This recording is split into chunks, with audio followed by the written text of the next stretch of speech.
Max Nye the History Guy. Max Nye the History Guy.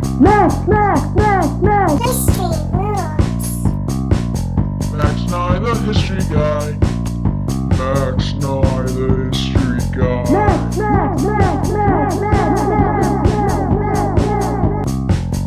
Max Nye the History Guy. Hello, I'm Max Nye the History Guy, and today we will be talking about immigration. One of the most interesting immigration stories is the Hubbards. It all started with the first Hubbard who came to America, George. We are fortunate enough to have the ghost of George come join us today.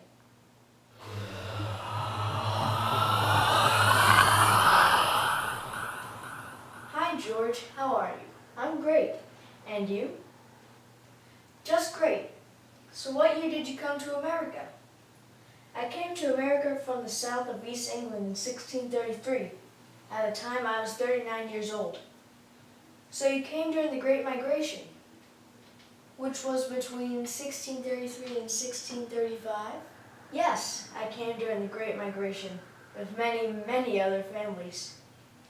Awesome. Now I hear you're married. Who did you marry and when? Yes, I am. I married Mary Bishop a year before we immigrated to America. We then traveled here together. Did you have any children when you traveled to America? Yes, we had 2 children who traveled with us, Mary and John. When we got here, we had 6 more children, Elizabeth, Abigail, William, Hannah, Sarah, and Daniel. Why did you travel to America? We immigrated to America to find a new life. I had friends who immigrated and were successful over here. I wanted a better life for my children and wife. How was traveling to America? Well, we traveled on a large boat that was very crowded. It was full of other families with the same hopes as us. We ate salt horse, which is salted meat. It was very dry and not very flavorful. What did you do right when you got to America? Well, we first settled in Watertown, Massachusetts. I began working as a farmer to make more money. After I made enough money to pay off my debts, I finally worked my way up to becoming a magistrate, similar to a judge. Why did you have debts to pay? When we came over from England, a family member lent us a lot of money for us to be able to complete the trip successfully.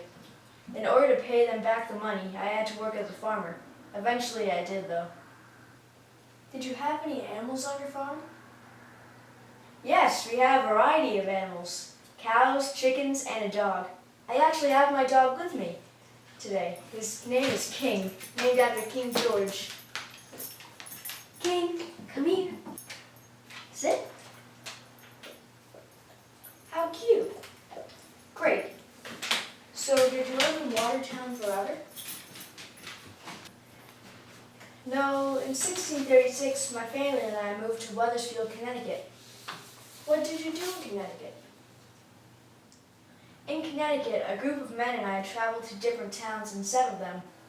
We determined the town's boundaries and where the property lines of the new town would be. Cool. Which towns did you settle?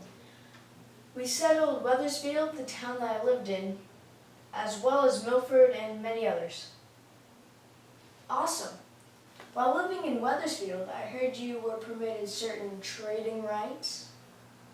Correct. I was one of only 2 people in my town who were permitted to legally trade with Native Americans. I also heard you got into a little trouble with that permit. Yes, I was convinced by a Native American to trade with one of my rifles for him for a fur hat. I was caught because it's not legal to trade weapons with them. Because of this, I was fined 10 pounds. I see you actually brought the hat you received that day. Yes, here it is.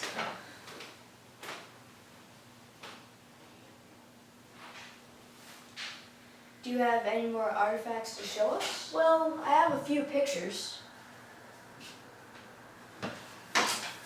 Great. First, I have pictures of what Connecticut looked like in the 1600s.